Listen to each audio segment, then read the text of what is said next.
Bienvenue à vous, amis humains. J'espère que vous fonctionnez correctement. Moi, aujourd'hui, je suis refait parce que j'ai reçu ça. Si vous avez vu le titre de la vidéo, bien sûr que vous savez ce que c'est. Mais si vous avez cliqué sans savoir, en gros, j'ai recommandé la voiture télécommandée que j'avais lorsque j'étais petit. Donc je suis vraiment impatient de l'ouvrir, mais vraiment, ça fait très longtemps que j'ai envie de la racheter. Seulement, à chaque fois c'était trop cher, ou alors je galérais à la retrouver, parce que de l'avoir dans un état correct, c'était dur, parce que mine de rien la voiture est quand même assez vieille. C'est une Nico. Oui, là d'ailleurs, si vous voyez que le carton il est défoncé, c'est parce qu'il y avait l'adresse de mon être humain, et que du coup je voulais pas que vous la voyez, ce qui est plutôt normal. Vous me le concéderez. Donc on va aller l'ouvrir tout de suite.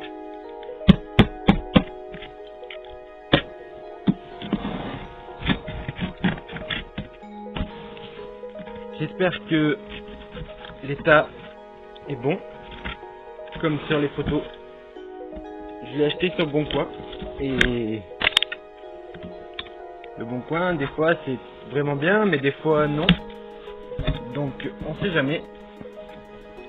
En tout cas pour l'instant, le colis est plutôt bien présenté. Je ne cache pas que je suis vraiment impatient. Waouh, elle est trop belle. Vraiment, elle déchire ça. Tellement de souvenirs, bordel de merde. Rien que de voir le dessous, je suis tellement refait. Par contre, pour l'instant je sais pas trop l'état, donc il faut pas trop non plus que je m'affole. Waouh, bordel, elle est trop belle. Oh non. Je suis tellement content de partager ça avec vous. Je pense que pour beaucoup, vous pouvez comprendre ce que ça représente. Putain, moi je suis... En vrai, je la kiffe. C'est de toute beauté. J'ai eu ça quand j'étais gamin. Je sais pas trop quel âge, je dois vous avouer. Parce que mon enfance, j'ai pas non plus d'énormes souvenirs. Donc déjà, il y a un chargeur. Ce qui veut dire que elle va pas être trop difficile à faire fonctionner. C'est déjà bien. Le chargeur a l'air d'être en bon état. Jusqu'ici, c'est plutôt une bonne surprise. Je vois que la carrosserie bouge un peu quand même.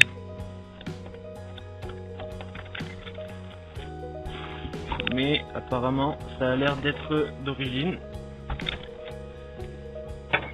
Je vais retirer le carton. Ouah non, attendez, parce que là j'ai vu la télécommande. C'est vrai que, mine de rien, c'est ce qu'on tient, la télécommande, quand on s'en sert. Et je peux vous assurer que ça en fait remonter des souvenirs. Même si c'est une télécommande de merde, même si c'est une voiture télécommandée de merde, parce qu'on va pas se le cacher, c'est vraiment de la merde, c'est un truc de gamin. Et ben pourtant, je pense que c'est plutôt qu'elle va devenir l'une de mes voitures télécommandées préférées. Pourtant j'ai des voitures télécommandées qui valent très cher. Comme quoi, des fois, le prix, ça ne veut rien dire. Putain, en tout cas, elle l'avait bien protégé, hein. Je suis très content. Je retire le carton, je récupère la voiture. Dites-moi en commentaire, quelle est votre voiture à vous? Votre voiture télécommandée qui vous ferait remonter des souvenirs?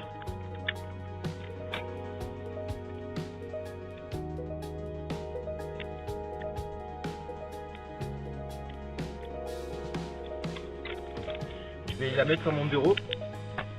Vraiment, elle est trop belle. Hein. Même si les échappements ils sont beaucoup trop gros, la forme des roues est pas tellement bien faite par rapport au reste du véhicule. Le pare-choc est énorme, ce qui est plutôt normal pour un jouet d'enfant, encore une fois, hein, parce que c'est vraiment une voiture télécommandée pour les enfants. On va enlever la carrosserie.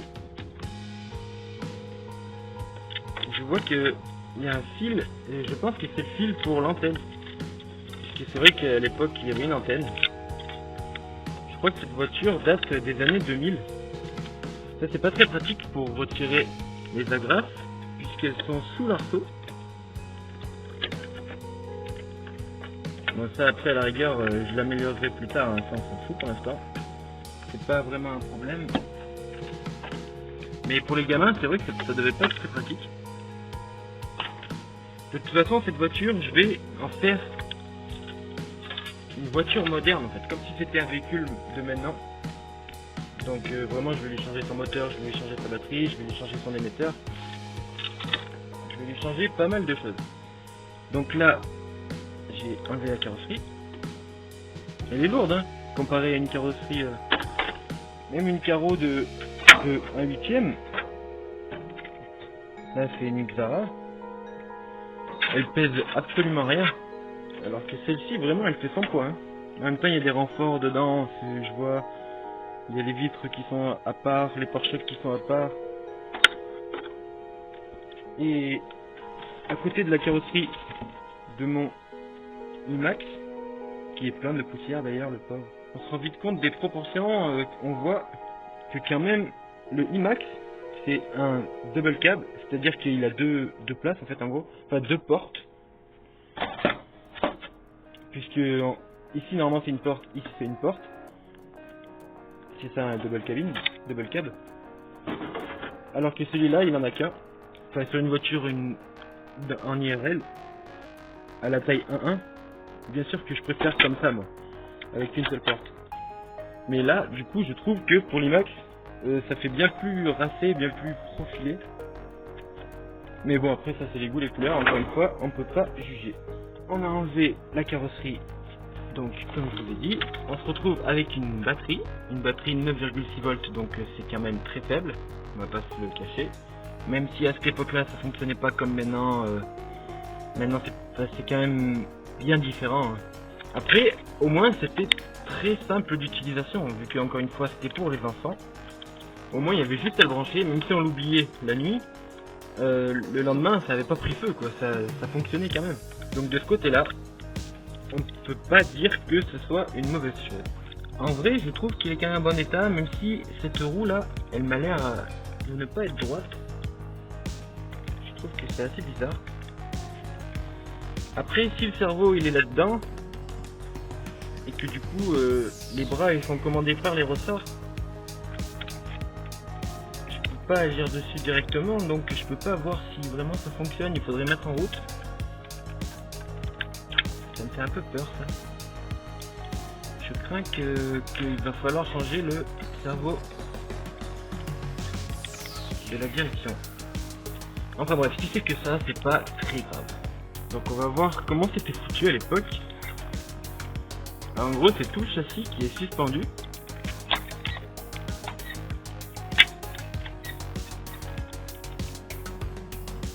Ouais, c'était tout le châssis qui était suspendu. Le moteur était monté à l'arrière directement sur le différentiel. En vrai ça a tellement évolué depuis. Même pour les voitures, les petites voitures des gamins, c'est plus du tout comme ça maintenant. Prenez n'importe quelle voiture sur Amazon, n'importe quelle petite voiture télécommandée de merde, pas cher, c'est pas du tout comme ça. Après, en vrai, tant mieux. L'évolution, c'est toujours une bonne chose. Mais du coup, c'est drôle de voir comment c'était foutu à l'époque. Je pense d'ailleurs que je vais continuer d'acheter des voitures comme ça de cette époque-là.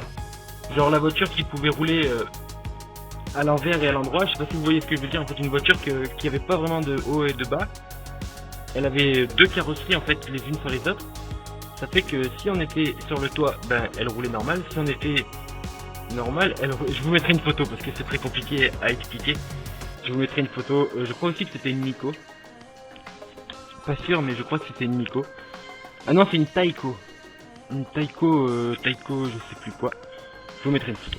Donc ensuite, je vois que les pneus n'étaient pas gonflés et qu'on ne peut pas enlever les roues. Simplement, ça c'est pas très pratique pour travailler dessus. Les amortisseurs étaient quand même très archaïques. Putain. Mais au moins c'était plutôt solide.